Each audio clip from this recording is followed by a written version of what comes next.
សួស្តីបងមកសម្ភាសការងារ អូខេចូលអូខេអង្គុយសិនណាអូនអូខេចឹងសូមរៀបរាប់ពីខ្លួនឯងមកអូន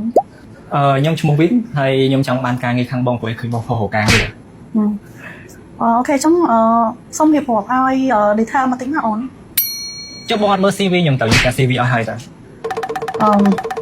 អូខេចឹងអូនចង់បានការងារអីដែរ ចុះបងមានការងារអីខ្លះឲ្យខ្ញុំចុះបង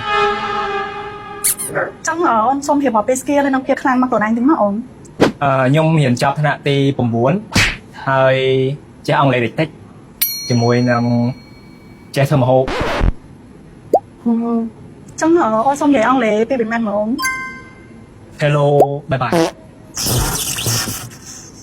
អូខេចឹងស្រាប់តែខែវិញអូននឹងបើថាបានប៉ុន្មានដែរ ចង់បានប្រហែលស្ទង500ទៅ800បងបើបាន1000កាន់តែល្អ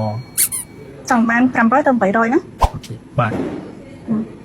អូខេអូនចាំ job description ដែលបងបានផុសហ្នឹងគឺត្រូវការចិនណាចឹងអូនចេះចិនអត់ គ្រាន់ចេះបានខ្លះៗដែរបងនេះហៅស៊ីសៀចាក់ពឹង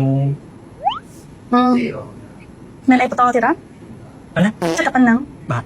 អូខេចឹងមុនដែលបងបានផុសហ្នឹង job description មកបងគឺបង require ថាឲ្យចេះចិនហើយពេលអូនចូលមកហ្នឹងអត់មានមើលថា job description ហ្នឹងគេ require គេខ្លះទេអូន ខ្ញុំក៏ឃើញខាងបងទទួលរើសបុគ្គលិកខ្ញុំដាក់ពាក្យយកមកហ្មង អូខេចឹងមុនដែលអូនចូលមកសម្ភាសន៍ហ្នឹងអត់មានសារជ្រាបពីខាងបងសោះហ្មង អត់ផងតែឃើញបងរើសបុគ្គលិកខ្ញុំចេះដាក់ពាក្យមកគេយកបានជាប់គេ ចឹងមានន័យថាអូនដាក់តែពាក្យហ្មង បាទ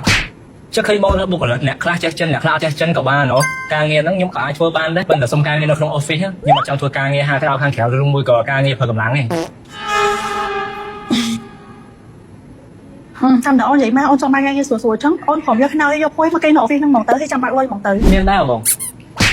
អ